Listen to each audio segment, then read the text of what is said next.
Limitado pa rin ang operasyon ng LRT2. Kumustahin natin ang sitwasyon sa Santolan Station. Live mula sa Pasig, may unang balita si James Agustin. James. Igan, maraming paserong stranded ngayong alas 7 ng umaga rito sa labas ng LRT2 Santolan Station. Limitado pa rin kasi yung biyahe ng tren mula sa Recto hanggang Cubao at pabalik. Karamihan doon sa mga stranded ay mga estudyante, pahirapan yung pagbubook nila sa motorcycle taxi app. Ang iba nga, ilang beses na raw nakansela. Dismayado ang mga pasahero dahil malilate na raw sila sa kanilang pupuntahan.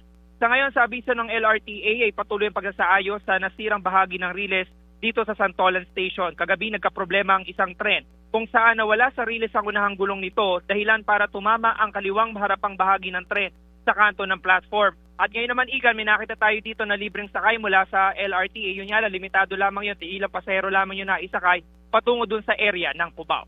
Yung mga latest mula dito sa Santolan Station ng LRT2 sa Pasig. Balik sa iyo, Igan. Salamat, James Agustin. Igan, mauna ka sa mga balita, mag-subscribe na sa GMA Integrated News sa YouTube para sa iba't ibang ulat sa ating bansa.